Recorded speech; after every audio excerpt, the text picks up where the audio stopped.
Assalamualaikum warahmatullahi wabarakatuh. Selamat pagi, salam sejahtera untuk kita semua. Yang terhormat Bapak Abdul Aziz, SPC, MPC Psikolog, selaku dosen pengampu mata kuliah Kode Etik Psikologi dan teman-teman yang berbahagia. Perkenalkan, kami dari kelompok 1. Pada kesempatan kali ini, kami akan mempresentasikan hasil tugas kami dengan judul Identifikasi Kode Etik Psikologi pasal 41 sampai 45. Adapun anggota kelompok kami, saya Yuri Safriadi Muslimah selaku moderator, Rio Kores Yeremia, Ramadan Bayu Pratama, Salwa Nabila Yukinata, Melani Anjeswati, Yuri Safriadi Muslimah, Muhammad Rafi Syarifuddin, Diah Rizky Sispurwati.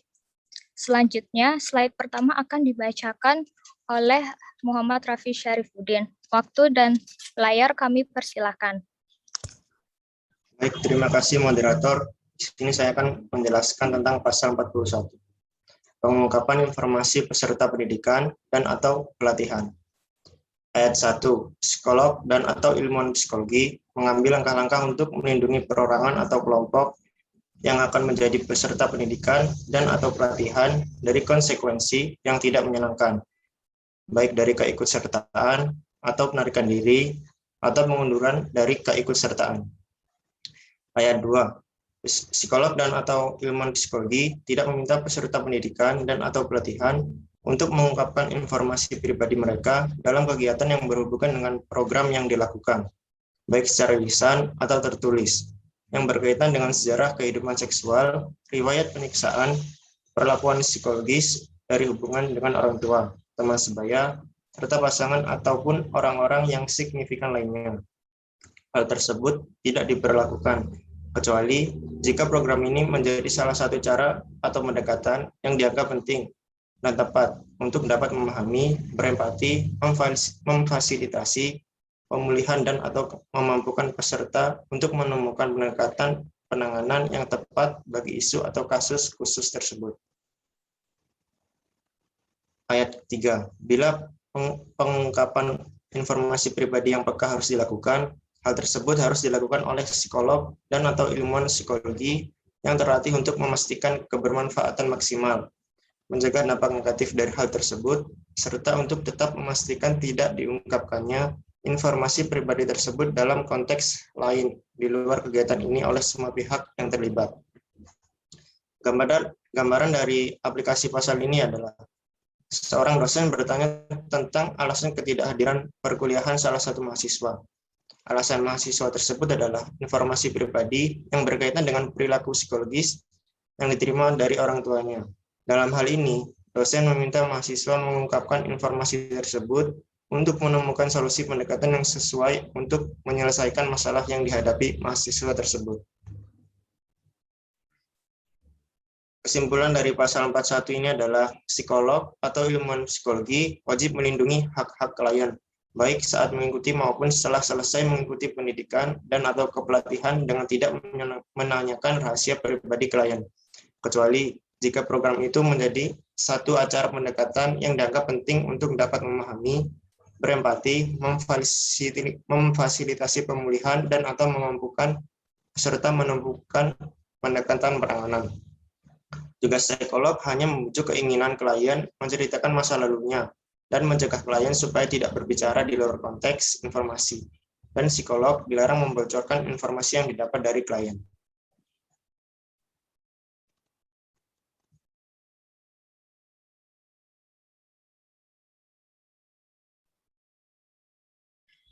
Pasal 42 tentang kewajiban peserta pendidik dan atau pelatihan untuk mengikuti program pendidikan yang diisyaratkan, yang berbunyi bila suatu pendidik dan atau pelatih atau suatu kegiatan merupakan persyaratan dalam suatu program pendidik dan atau pelatih, maka penyelenggaraan harus bertanggung jawab bahwa program tersebut tersedia.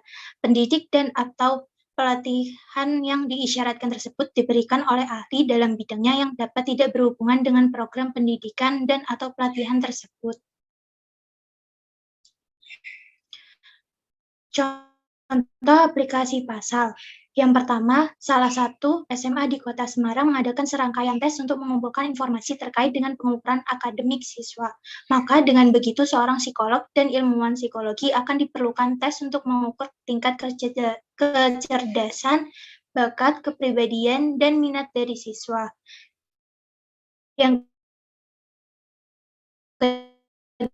kedua, sebuah perusahaan dan organisasi, terutama saat seleksi pemilihan karyawan baru. Maka psikolog akan melakukan penilaian yang berkaitan dengan kondisi mental dan psikis untuk setiap karyawan. Selain itu, psikolog akan mengevaluasi karyawan lama yang berkaitan dengan kondisi mental karena hal tersebut dilakukan agar mengantisipasi karyawan yang mengalami beban mental di lingkup kerjanya. Dengan dilakukannya hal tersebut, maka mampu meningkatkan produktivitas kerja dan juga meningkatkan motivasi kerja karyawan. Ketika dalam sebuah seminar, yang ketiga, ketika dalam sebuah seminar yang seorang psikolog atau ilmuwan psikolog dalam hal ini menjadi pembawa materi dengan tema kesehatan mental, maka keilmuan atau psikolog tersebut akan membahas tentang self-care atau kegiatan yang lain yang dapat menunjang materi tersebut. Kesimpulan pasal 42. Pada pasal 42, seorang psikolog dan ilmuwan psikologi harus selektif dalam pemilihan teori yang akan digunakan saat penyelenggaraan pelatihan atau pendidikan. Psikolog dan ilmuwan psikologi bertanggung jawab atas hal ini karena sudah diatur dalam kode etik pada bab 8 pasal 42. Hal ini dilakukan untuk meminimalisir kesalahan yang merugikan penyelenggaraan sebuah pelatihan dan pendidikan, agar teori yang digunakan dapat membantu pelatihan dan pendidikan tersebut.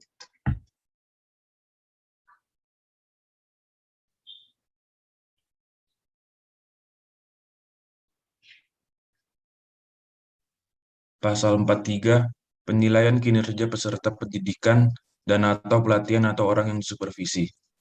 Ayat pertama, psikolog dan atau ilmuwan psikologi dalam bidang pendidikan, pelatihan, pengawasan atau supervisi menetapkan proses yang spesifik dan berjadwal untuk memberikan umpan balik kepada peserta pendidikan dan atau pelatihan atau orang yang disupervisi.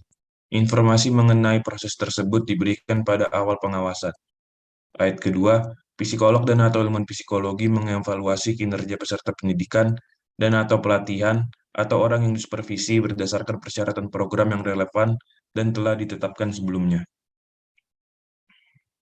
Contoh aplikasi pasal. Di suatu tempat les A akan diadakan tes minat bakat untuk menentukan jurusan kuliah yang sesuai dari peserta didik. Pihak les bekerja sama dengan lembaga psikologi. Sebelum memulai tes minat bakat, pihak lembaga psikologi harus menetapkan proses spesifik dan berjadwal mengenai kapan dan lama durasi tes berlangsung, serta mekanisme dari tes tersebut. Setelah tes berlangsung, psikolog akan memberikan analisa dan evaluasi jurusan mana yang sebaiknya dipilih oleh peserta didik. Kesimpulan pasal 43, psikolog atau ilmuwan psikologi saat memberikan pendidikan, pelatihan, pengawasan atau supervisi harus memberikan informasi tentang proses yang spesifik dan berjadwal di awal pengawasan. Setelah itu, psikolog atau ilmuwan psikologi harus menganalisa dan mengevaluasi hasil kinerja peserta sesuai dengan persyaratan program yang telah ditentukan.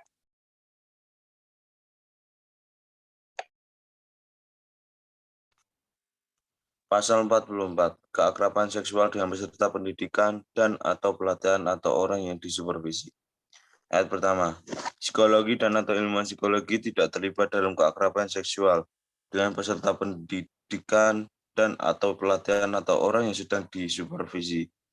Orang yang berada di agensi atau biokonsultasi psikologi, pusat pelatihan atau tempat kerja di mana psikolog dan atau ilmuwan psikologi tersebut mempunyai wewenang akan menilai atau mengevaluasi mereka. Ayat 2. Bila hal di atas tidak terhindar karena berbagai alasan, misalnya karena adanya hubungan khusus yang telah terbawa sebelumnya, tanggung jawab tersebut harus dialihkan pada psikolog atau ilmuwan psikologi lain yang memiliki hubungan netral dengan peserta untuk memastikan objektivitas dan meminimalkan kemungkinan-kemungkinan negatif pada semua pihak yang terlibat. Contoh aplikasi pasal. Budi merupakan seorang psikolog dan dia mempunyai istri yang bernama Nadia. Suatu ketika si Nadia ingin melakukan psikotes. si Nadia ingin melakukan psikotes ke Budi yang merupakan suaminya sendiri. Hal tersebut jelas melanggar kode etik, sehingga kemudian si Budi meminta bantuan kepada Tama untuk melakukan psikotes terhadap istrinya. Kesimpulan pasal 44. Seorang psikologi dilarang untuk melakukan layanan psikologi terhadap seseorang yang memiliki hubungan seksual. Hal ini dilakukan agar meminimalkan fakta-fakta yang disembunyikan dan maka dari itu harus dialihkan ke psikolog yang netral atau tidak memiliki hubungan apapun.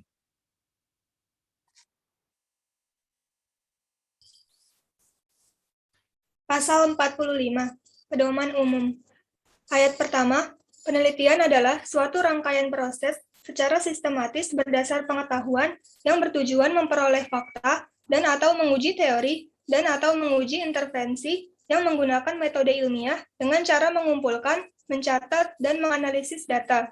Ayat kedua, psikolog dan atau ilmuwan psikologi dalam melaksanakan penelitian diawali dengan menyusun dan menuliskan rencana penelitian sedemikian rupa dalam proposal dan protokol penelitian, sehingga dapat dipahami oleh pihak-pihak lain yang berkepentingan. Psikolog dan atau ilmuwan psikologi membuat desain penelitian, melaksanakan, melaporkan hasilnya yang disusun sesuai dengan standar atau kompetensi ilmiah dan etika penelitian.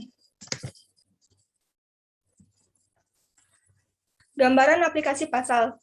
Ilmuwan psikologi berinisial AG membuat penelitian mengenai penerapan terapi musik modern pada anak penyandang autisme. Ia pun mengumpulkan dan menganalisis data yang berkaitan dengan penelitian tersebut. Setelah penelitian selesai dilakukan, AG menyusun hasil penelitian sesuai dengan standar atau kompetensi ilmiah dan melaporkannya pada ilmuwan psikologi dan psikolog lain untuk dievaluasi lebih lanjut. Kesimpulan pasal 45, secara garis besar, pasal 45 Kode Etik menjelaskan tentang pedoman dalam melakukan penelitian yang diperoleh berdasarkan fakta dan dikaji dengan metode ilmiah. Hasil penelitian yang dilakukan, baik oleh psikolog maupun ilmuwan psikologi, disusun dalam bentuk laporan sesuai dengan standar atau kompetensi ilmiah dan etika penelitian agar dipahami oleh pihak-pihak lain yang berkepentingan. Demikian presentasi dari kelompok kami. Kami ucapkan terima kasih atas perhatiannya.